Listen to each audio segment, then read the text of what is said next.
Welcome to Kathy's Renewed You. Hi, I'm Kathy Stoddard-Torrey, and today I want to talk about a concept I've seen a lot lately. I've seen it in books, I've seen it in articles, and a friend of mine even sent me a class on it and said, we need to take this. All right, the concept has to do with time management, and it's on the creation of habits. Now, I think habits get a bad rap in the world, but they can be one of the most powerful tools to really help you accomplish what you want to do in life. So let's talk about why they're powerful. And the study that sticks in my mind and the one that I use in my classes is the researchers brought in a tray and it had radishes and chocolate chip cookies on it. All right, so half the group gets a radish, the other half gets a chocolate chip cookie. Then the researchers leave the room. Right? They leave them there, 10 minutes or so. So the group that already had the chocolate chip cookie, they're munching, they're fine. They're not using a lot of willpower not to reach over and grab a chocolate chip cookie. Now the radish group, on the other hand, hasn't had a chocolate chip cookie. So it's requiring more willpower for them to sit and look at the tray with the chocolate chip cookies on it. Now this is what I find fascinating. Then they gave both groups a math problem that could not be solved. So you could just work on this math problem for all eternity. And the group that got the chocolate chip cookie, the group that used less willpower, worked significantly longer on the math problem than the radish group. Wow, that's big. There's several other studies, and they all point to the fact that we have a limited amount of willpower. We don't just have an unlimited supply, which makes total sense if you think about it. Think about whenever you try and diet. Come end of the day, it's like, I'm so done with this. Or exercise, if you say you're going to do it at the end of the day. The best time I've known for years for me to get anything done is first thing in the morning. So that's one of the lessons to pull from this is the things that are important, not just urgent, but important. Remember, we talked about our big whys.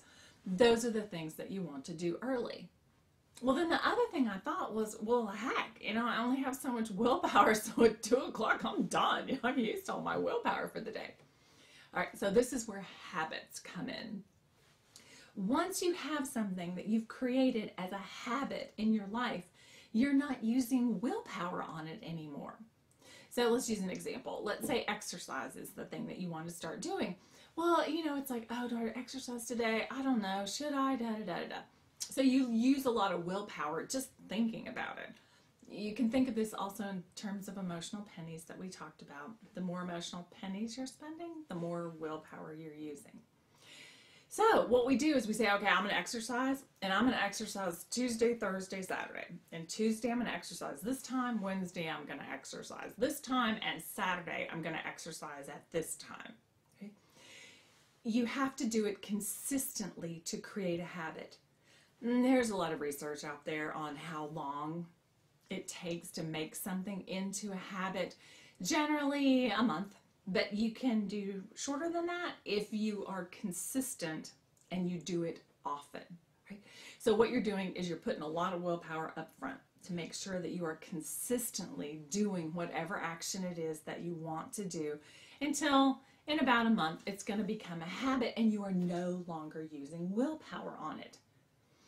Then you move on to the next thing. That's one of the reasons that our New Year's goals don't work all that well, because we have a whole bunch of them. We like, I'm going to do this, I'm going to do that, I'm going to do this. And so we've spread our willpower out over a whole bunch of things. It's better to use your willpower on one thing, turn it into a habit, and then go on to the next thing.